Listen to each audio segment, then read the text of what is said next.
അഭിമുഖീകരിക്കുന്ന സാമ്പത്തികവും സാമൂഹികവും പാരിസ്ഥിതികവുമായ വെല്ലുവിളികളെ നേരിടാൻ നമുക്ക് മുന്നിലുള്ള പ്രതിവിധിയാണ് സുസ്ഥിര നഗര വികസനം. പ്രധാനമായും പരിസ്ഥിതി പ്രശ്നങ്ങൾ കുറയ്ക്കുന്ന തരത്തിലുള്ള വികസനങ്ങൾ പ്രോത്സാഹിപ്പിച്ച് വരും തലമുറകൾക്കായി പരിസ്ഥിതിയുടെ ഗുണനിലവാരത്തിൽ വിട്ടുവീഴ്ച ചെയ്യാതെ നിലവിലുള്ള തലമുറകളുടെ ആവശ്യങ്ങൾ നിറവേറ്റി കൊടുക്കുക എന്നതാണ് നമ്മുടെ ലക്ഷ്യം. ഇനി സുസ്ഥിര നഗര വികസനത്തിന്റെ സവിശേഷതകൾ എന്തൊക്കെയെന്ന് നോക്കാം. സുസ്ഥിര നഗര വികസനം എന്നാൽ നഗരപ്രദേശങ്ങളിലെ വരുമാനം, തൊഴിൽ, വിദ്യാഭ്യാസം, പാർപ്പിടം, അടിസ്ഥാന സേവനങ്ങൾ, ഗതാഗതം, സാമൂഹിക അടിസ്ഥാന സൗകര്യങ്ങൾ എന്നിവയുടെ തുല്യത പ്രദാനം ചെയ്തുകൊണ്ട് നഗരപ്രദേശങ്ങളിലെ വരുമാനവും പരിസ്ഥിതി സംരക്ഷണവും തമ്മിലുള്ള സന്തുലിതാവസ്ഥ കൈവരിക്കുക എന്നതാണ്.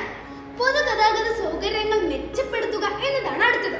അതായത് സുരക്ഷിതത്വം ഉറപ്പാക്കിക്കൊണ്ട് സമയം പാഴാക്കാതെയും മലിനീകരണം തീർത്തും ഒഴിവാക്കിയുള്ളതുമാകണം ഗതാഗത സംവിധാനം. അതിന് കാർബൺ നിക്ഷേപം ഇല്ലാത്ത ഇന്ധനങ്ങൾ ഉപയോഗിച്ച് വേണം വാഹനങ്ങൾ പ്രവർത്തിക്കാൻ.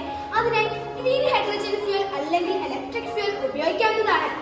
മാലിന്യ സംസ്കരണമാണ് മറ്റൊരു പ്രധാന സവിശേഷത. നഗരമാലിന്യങ്ങൾ ശേഖരിച്ച് മണ്ണിൽ വിഘടിക്കുന്നവ, റീസൈക്ലിംഗ് ചെയ്യാവുന്നവ എന്നിങ്ങനെ തരംതിരിച്ച് ഉപയോഗപ്രദമാക്കാവുന്നതാണ്. അതിന് RRR സംവിധാനം നടപ്പിലാക്കുക. ജല ഉറവിടങ്ങളും ജലസമ്പന്നങ്ങളും സംരക്ഷിക്കുക. അങ്ങനെ ശുദ്ധജലവും ശുചിത്വവും പ്രദാനം ചെയ്യുന്നു. ജനങ്ങളുടെ നല്ല ആരോഗ്യം, ഗുണനിലവാരമുള്ള വിദ്യാഭ്യാസം, മാന്യമായ തൊഴിൽ എന്നിവ ഉറപ്പുവരുത്തുക.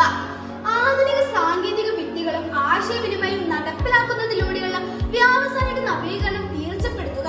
നീതിന്യായത്തിന്റെയും സമാധാനത്തിന്റെയും ശക്തമായ സ്ഥാപനങ്ങൾ ഊർജിതമായി പ്രവർത്തിക്കുക എന്നിവയാണ് സുസ്ഥിര നഗര വികസനത്തിന്റെ സവിശേഷതകൾ.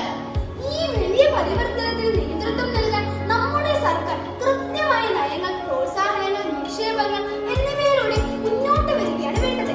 മാത്രമല്ല ഇതിൽ നാം വ്യക്തികൾക്കും ദൈനംദിന പ്രവർത്തനങ്ങളിൽ പാലിക്കേണ്ടതായ ശൈലികൾ ശ്രദ്ധിക്കേണ്ടതായിട്ടുണ്ട്.